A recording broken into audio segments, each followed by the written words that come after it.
Bonjour à toutes et à tous et bienvenue sur le plateau de la matinale de TV Vendée. Nous sommes le lundi 22 janvier 2024 et nous repartons pour une nouvelle semaine ensemble. Et voici les titres qui vous attendent durant cette demi-heure avec la semaine du numérique qui débute ce lundi. C'est organisé par France Travail. En Vendée comme ailleurs, le marché dans ce secteur est très dynamique. Les effectifs ont augmenté dans beaucoup de sociétés du département. Nous dirons un mot de ce rassemblement ce dimanche à La Roche-sur-Yon.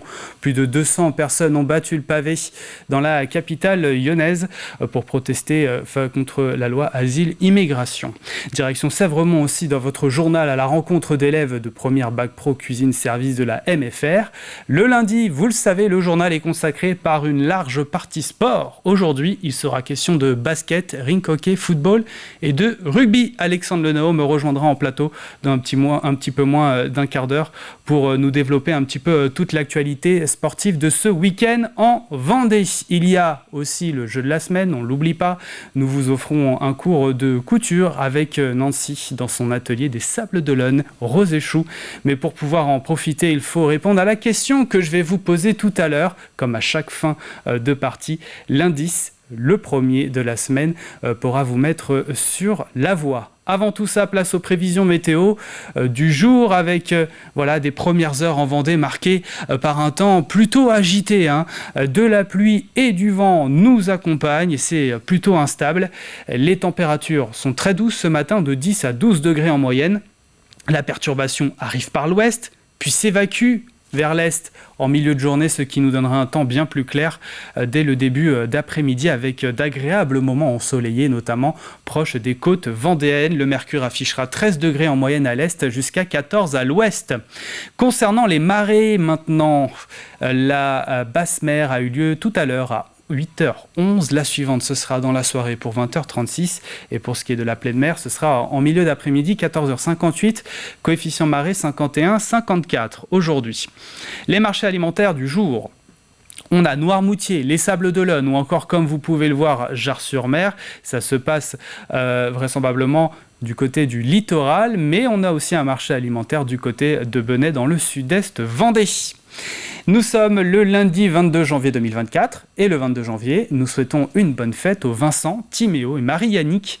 Journée franco-allemande aujourd'hui, cette date a été choisie en 2003 lors du 40e anniversaire du traité de l'Élysée avec pour ambition d'ancrer la réconciliation entre les deux nations au sein de la société. Des anniversaires aujourd'hui, Clémence Bottineau, Miss France 2020 à 27 ans, le rappeur Big Flo, le rappeur toulousain a quant à lui 31 ans, un ancien champion du monde de foot souffle sa 56e bougie. Il s'agit de Franck Leboeuf. À la Saint-Vincent, cesse la pluie et vient le vent. Ça, c'est pour le dicton du jour. Le soleil va se coucher ce soir en début de soirée à 17h54. Les jours se rallongent peut-être. Vous l'avez déjà remarqué. Allez, c'est parti pour le journal 100% local de la rédaction.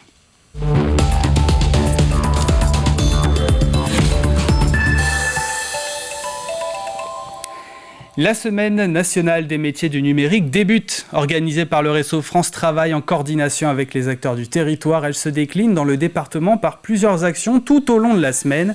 En Vendée comme ailleurs, le marché du travail dans ce secteur est très dynamique. 61% des entreprises ont vu leur effectif augmenter ces 5 dernières années. Malgré cela, il reste encore de nombreux postes non pourvus. Sur les 235 établissements directement liés au numérique, on compte 225 projets de recrutement. Et les autres entreprises cherchent aussi des profils. Colline Davy. La filière numérique est catégorisée par 2 types d'entreprises. D'un côté, celles directement liées au numérique et de l'autre, celles qui intègrent un pôle numérique avec par exemple des techniciens ou une direction digitale. Seul 1% des salariés vendéens travaillent dans ce domaine dans l'une ou l'autre des catégories. Pourtant, le secteur est en constante croissance. Les métiers les plus recherchés sur le département sont les suivants: l'étude et le développement informatique, la réalisation de contenus multimédia et enfin la maintenance informatique et bureautique. Un besoin qui ne diminue pas, 89% des entreprises vendéennes recrutant dans le numérique estiment qu'elles connaîtront une croissance sur les 3 prochaines années. Contactée par téléphone, Mathilde Hamel, consultante pour le cabinet de recrutement informatique Externatic, explique. Aujourd'hui, les besoins sont encore présents pour les entreprises du secteur numérique, comme pour celles intégrant un pôle numérique.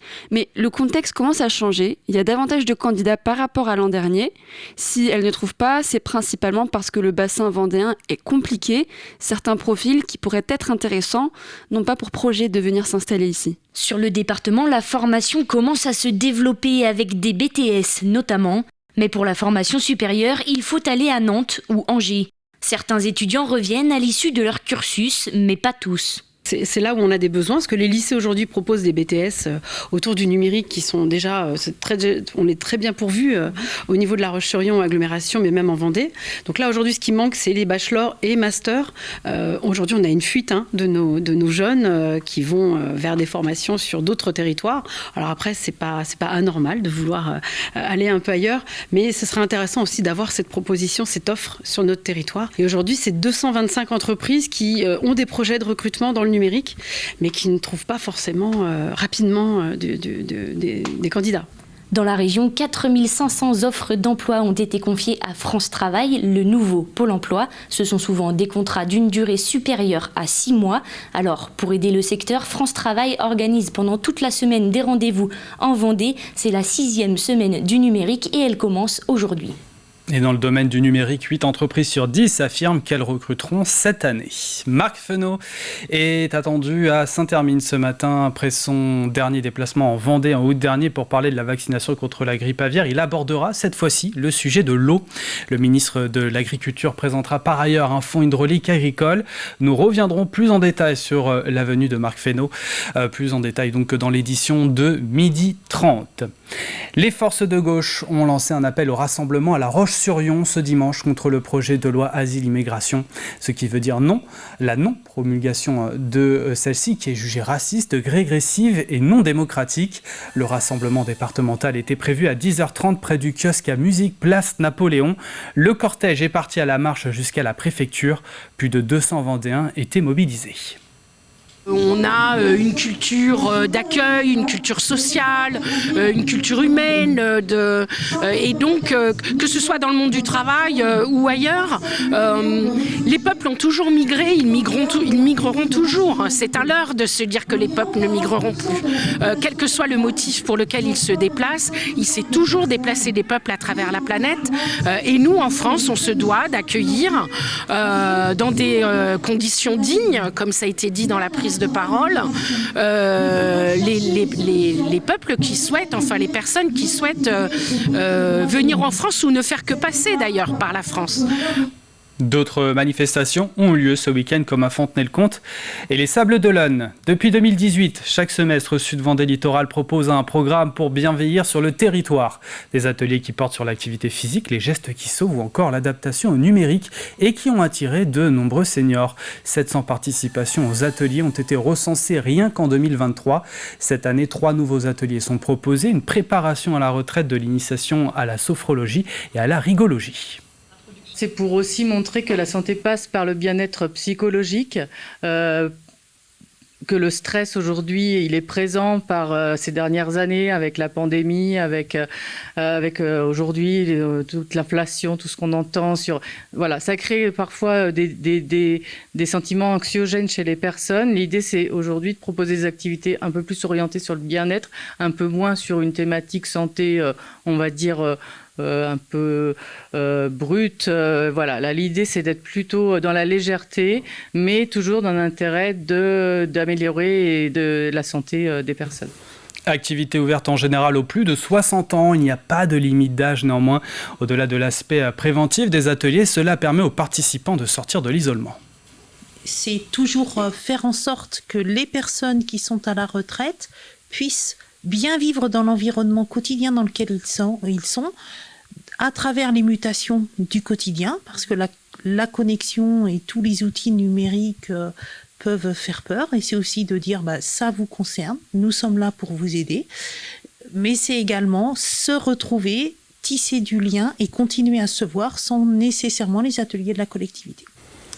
30 élèves de première bac pro cuisine service de la MFR de Saint-Michel-Mont-Mercure avaient un projet à réaliser, ce qu'ils appellent eux un chef-d'œuvre. Ils ont donc organisé un marché de producteurs locaux. C'est eux qui ont tout fait, démarcher les producteurs, gérer l'installation ou encore décider du lieu. C'était organisé ce samedi pendant les journées portes ouvertes de la MFR pour qu'il y ait le plus de monde. Une belle implication et une expérience plus qu'enrichissante. Reportage à Sèvremont de Julie Morini. Bienvenue au plus haut marché de Vendée, à Saint-Michel-Mont-Mercure. Nous sommes au point culminant du département. Ici, la MFR a accueilli un sacré projet. Ils ont dû travailler donc à 30 ensemble, ce qui n'est pas évident, travailler ensemble, travailler en groupe, en sous-groupe et individuellement, afin d'imaginer, d'ingénier un chef-d'œuvre. Un chef-d'œuvre qui a permis aux étudiants de première pro service cuisine de réaliser ce marché de producteurs de A à Z. Divisé en 4 groupes, chacun a géré sa partie.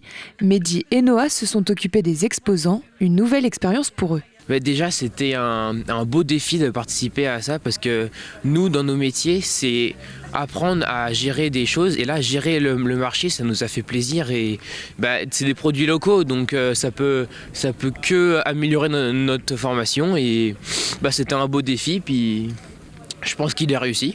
Il y a eu l'excitation d'un projet qui se réalise quand même, avec toute la classe. Dans la partie atelier de l'établissement, certains produits du marché ont été préparés, du service à la cuisine en passant par la production, des métiers complémentaires. C'est vrai qu'un marché par rapport à des cuisiniers ou des serveurs, ça n'a aucun rapport, sauf si on se dit, nous en tant que serveurs, comment on va les vendre ? Comment est-ce qu'on va dire aux clients, oui, les cuisiniers ils l'ont préparé, mais d'où il vient, qui l'a fait, et donc c'est intéressant de nous de travailler avec eux et de savoir comment il s'est fait, quoi. Au total, 8 producteurs locaux ont suivi le projet de ces jeunes. Ils ont tout intérêt en plus à comprendre aussi les producteurs locaux, savoir comment qu'on travaille. Et puis c'est eux derrière qui vont faire valoriser nos produits à nous, quoi. C'est pour l'avenir, essayer de refaire un lien entre le terroir produit et cuisine. Ce marché a eu lieu pendant la journée porte ouverte de la MFR. Les visiteurs ont donc pu découvrir les talents des étudiants. Allez, on ouvre une page sport maintenant et on commence avec du basket. National U masculine, les Sables d'Olonne ont rencontré le CEP Lorient-Braize Basket. Lors de ce match de la 20e journée de championnat, les Sables d'Olonne se sont imposés au score final de 90-65. Distancés dès le premier quart-temps, les Bretons sont toutefois parvenus au terme de la deuxième période à rejoindre leur adversaire 43-42. Les Sablés ont ensuite creusé significativement l'écart face aux Lorientais en perte de confiance. Ce match permet aux Vendéens de gagner une place au classement. Poursuivons avec du rink hockey. On jouait la Coupe d'Europe, les 8e de finale retour. La Vendéenne recevait les Italiens de Val d'Agno samedi soir. Au match aller, les Lyonnais ont perdu 4-3 et se devaient donc de s'imposer. Une rencontre très engagée face à une des meilleures équipes du championnat italien. Égalité un partout qui marque la fin de l'aventure en Coupe d'Europe pour la Vendéenne qui reste actuellement 2e au classement de National 1. Réaction de Marc Salicru, entraîneur de la Vendéenne rink hockey. Moi, je suis hyper fier de ce qu'ils ont fait mes joueurs. En face, on savait qu'on avait une équipe très douée individuellement. Ils ont 2 joueurs qui marquent vraiment la différence. Mais finalement, sur 50 minutes, on a bien défendu. On aurait aimé aller un peu plus loin en Coupe d'Europe. Je pense honnêtement que sur les 2 matchs, on le méritait parce que là-bas, je pense qu'on fait un match un peu meilleur que celui de Val d'Agno. Et je pense qu'ici, après Val d'Agno, ils ont joué leur match, ça c'est certain. Mais voilà, en tout cas, pour l'avenir, c'est plutôt rassurant, on va dire.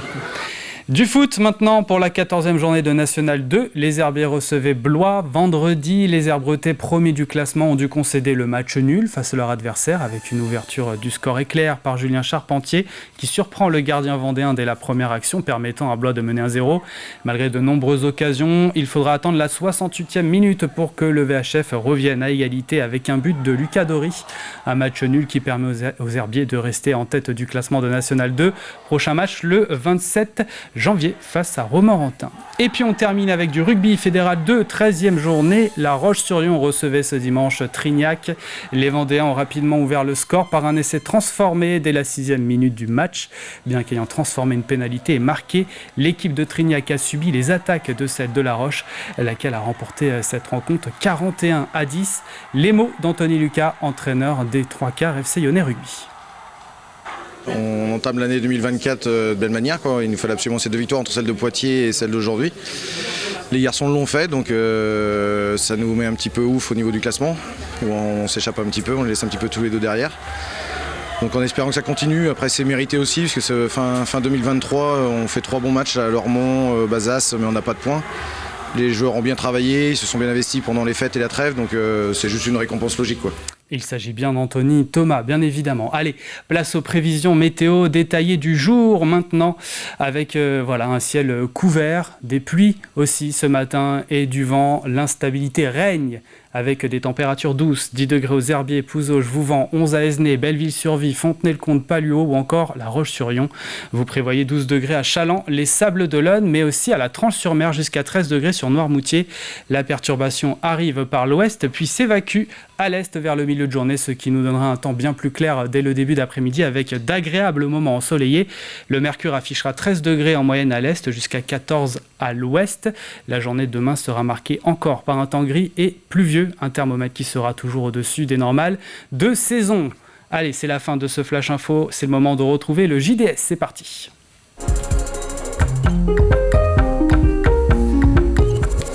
Le journal des sports, c'est avec vous, Alexandre Lenaour, bonjour. Bonjour François.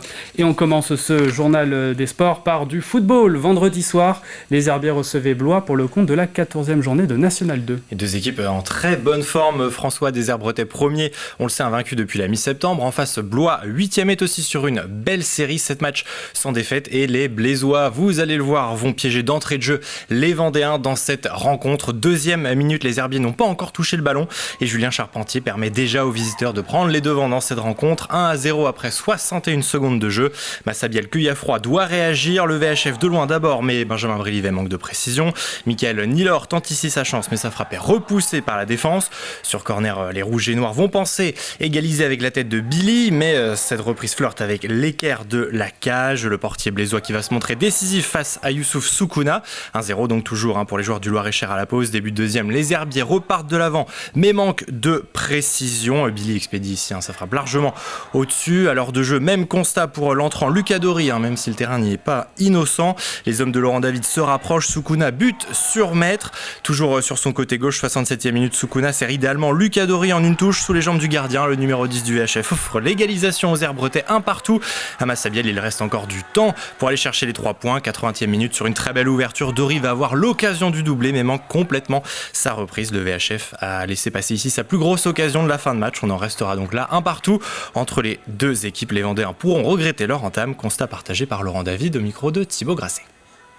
Je dirais que c'est un peu une journée sans. Voilà, malheureusement, on a commencé le match, nous, au bout d'1 minute 30, puisqu'on n'a pas touché le ballon et il y avait déjà un 0. Et du coup, ça a été une course-poursuite. On est revenu progressivement. Il y a quand même 7, 8, 9 frappes, je crois, en première mi-temps. Et puis la deuxième mi-temps, on l'a vraiment dominé, en se créant des situations, en marquant aussi par Lucas Dory, avec beaucoup de situations aussi. Malheureusement, ça n'a pas voulu sourire ce soir. Je pense que la supériorité était herbretaise, sauf que ça a été une course-poursuite parce qu'on s'est mis en difficulté sur la première action de Blois. Alexandre, on parle maintenant de rink hockey. Samedi soir à La Roche-sur-Yon, la Vendéenne jouait sa qualification pour les quarts de finale de la WCE Cup. Et oui, la Vendéenne retrouvait l'Europe et l'équipe italienne de Val d'Agno. Match aller en Vénétie, les Lyonnais s'étaient inclinés 3-4. Un but donc à rattraper pour chercher une prolongation. 2 buts pour se qualifier directement et sortir de ces 8e de finale. L'Angelmière avait en tout cas fait le plein samedi soir pour pousser les Rouges et Noirs au tour suivant. La rencontre démarre tambour battant. La Vendéenne doit marquer rapidement et s'illustre. Manuel Mir vient tester le gardien italien. C'est ensuite au tour de Marc Povedano de tenter sa chance, mais ça n'inquiète pas Beauvau dans les cages. Les Transalpins s'illustrent aussi. Martin Blanco impeccable côté lyonnais. Les joueurs de Marc Salicru ont clairement la main mise sur ce début de match, mais ne concrétisent pas et les Italiens vont en profiter. Giuliani déborde et envoie la balle dans le petit filet de Blanco. 1-0 pour Val d'Agno à la 11e minute. Au retour des vestiaires, les deux formations vont de nouveau se livrer un beau duel. Manuel Mir est tout proche d'ouvrir son compteur, mais bute sur le gardien vénitien avant la 32e minute. Une merveille de passe de Nathan Gefflo et le numéro 4 espagnol remet les deux équipes à égalité, un partout, mais il reste encore du travail pour la Vendéenne. Un but à aller inscrire pour arracher une prolongation. À l'image de Nathan Gefflo, les Lyonnais ne vont rien lâcher, tout tenter, mais n'arriveront pas à inscrire le but tant espéré pour arracher une prolongation. L'aventure européenne de la Vendéenne s'arrête donc en 8e de finale, un partout. Défaite 4-3 sur l'ensemble des deux matchs. La réaction de Marc Salicru par Thibaut Grasset. On est déçus par rapport au résultat, ça c'est sûr.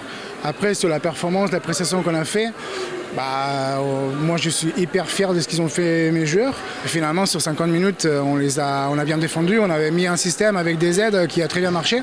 On aurait aimé aller un peu plus loin en Coupe d'Europe. Je pense honnêtement que sur les 2 matchs, on le méritait parce que là-bas, je pense qu'on fait un match un peu meilleur que celui de Val d'Agnon. Et je pense qu'ici, après Val d'Agnon, ils ont joué leur match, ça c'est certain. Mais sur un parquet qui n'est pas à la hauteur, je veux dire, on a joué avec une piste qui est à la limite de l'impraticable. Il y a toujours une balle qui saute, une balle qui est difficile à contrôler. C'est un peu dommage de perdre un match qui joue sur des détails avec un détail qui ne nous concerne pas finalement. On reste à La Roche-sur-Yon, Alexandre, avec du rugby. Hier, dimanche après-midi, le FC Lyonnais disputait une rencontre capitale en vue du maintien en Fédéral 2.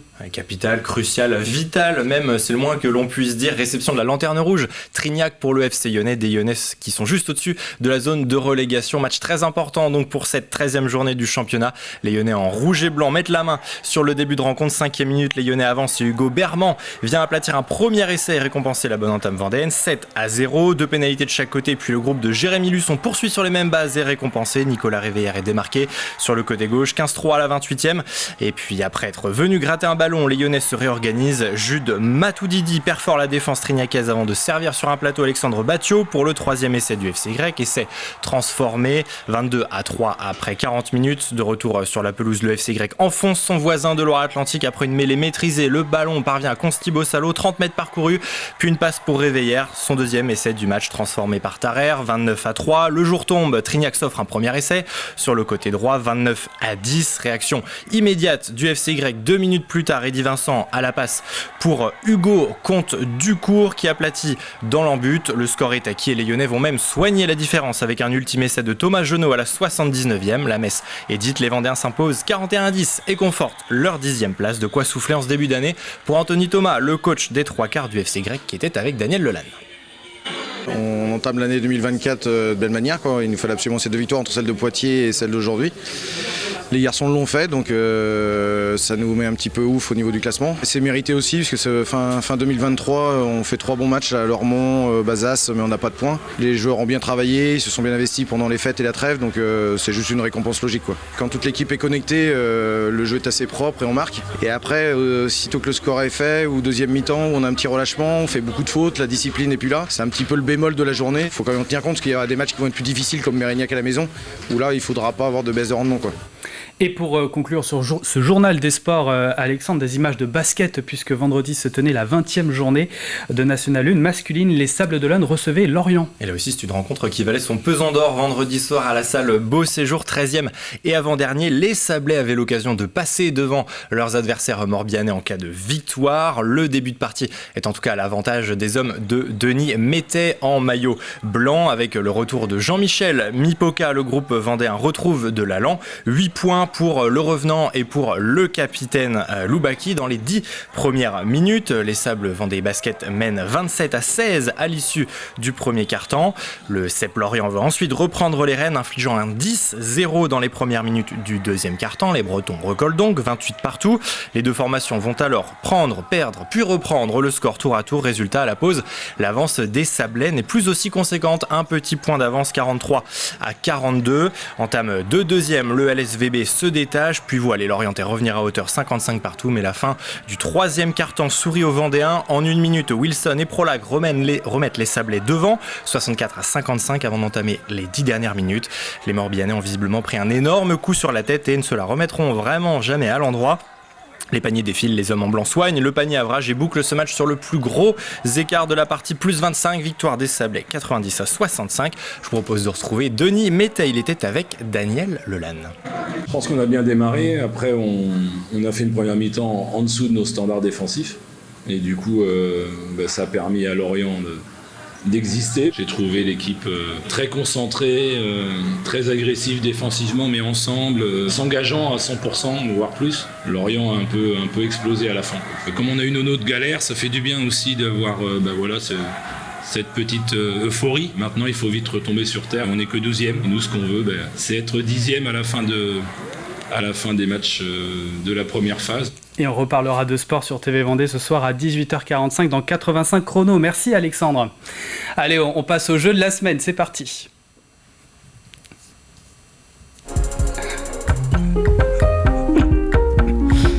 Et on vous fait gagner un cours de couture avec Nancy, une passionnée de couture de ces rouges et choux basée du côté des Sables d'Olonne. Mais il y a une condition pour cela, c'est de répondre correctement à la question. La voici, quelle discipline a été évoquée dans un épisode de Vivez la Vendée tourné à l'EHPAD de Meuron-Saint-Germain? Voici le premier indice, c'est une thérapie par le rire. Vous avez également les images pour vous aider et pour jouer, c'est sur notre site internet tvvendée.fr. Bonne chance à toutes et à tous. C'est la fin de cette matinale, merci de l'avoir suivi. L'info revient à 12h30 avec Diane Delangle. Excellente journée sur TV Vendée.